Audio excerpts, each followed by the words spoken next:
বাংলাদেশ জাতীয় পার্টি বিজিবির অন্যতম একটি সংগঠন। আমাদের বাংলাদেশের আনাচে কানাচে যার হাত ধরে এই যুব সংগতি আজ গুলশান থানার কর্মী সম্মেলন আয়োজন করেছে, আমাদের হারুন ভাইয়ের জন্য একটি হাতে তালি হয়ে যাক।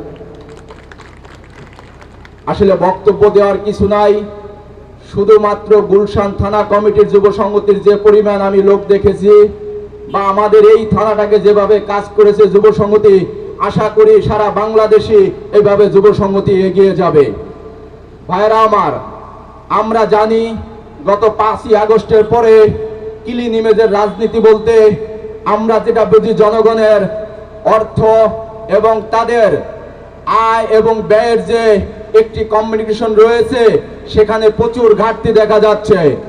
আজ বাংলাদেশে হাজারো মেধাবী শিক্ষক এবং মেধাবী ছাত্ররা যেভাবে দেশের প্রতি তাদের অনীহা চলে আসছে, এই রাজনীতিবিদ যারা বিগত সরকারের আমল থেকে শুরু করে 1971-এর পরে যারা এই নেতৃত্ব দিয়েছে, একটি মহলের ভিতরে রাজনীতি করে তাদের জীবনের দুর্দশাকে আরো গতি করার জন্য তারা নেতৃত্ব দিয়ে গেছে, কিন্তু জনগণের কেউ ভালো চায় নাই।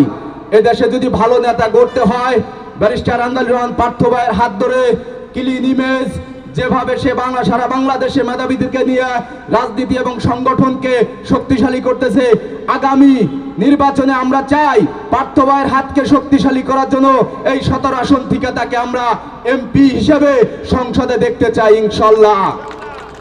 ভাইরা আমার, আজ আমরা দেশে প্রায় আমাদের সারা বাংলাদেশে 2টি জোন আছে, গার্মেন্টস সেক্টর, হাজার হাজার কর্মজীবী মানুষরা চাকরি চলে গেছে। আমরা জানি দেশে বেকারত্বের হার প্রায় এখন 65% উপরে চলে গেছে। কিছু মহল আছে তাদের বিলাসিতার জন্যই আজকে সংসদ চায় এবং দেশের সংস্কার বলতে যে একটি ধাপ্পাবাজি চলতেছে, সেই সংস্কারের নামে হাজার হাজার কোটি টাকা এখনো পাচার হয়ে যাচ্ছে, আপনারা জানেন। ইনশাল্লাহ দেশের ইকোনমিক যদি ঠিক না থাকে তাহলে কিভাবে একটা দেশ উন্নত হতে পারে?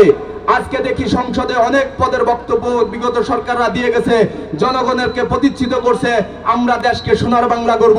সোনার বাংলা তো থাক দূরের কথা, বাংলাদেশে মানুষের চাকরি তো থাক দূরের কথা, কোনো কিছুই তারা প্রতিষ্ঠিতবদ্ধ করে নাই।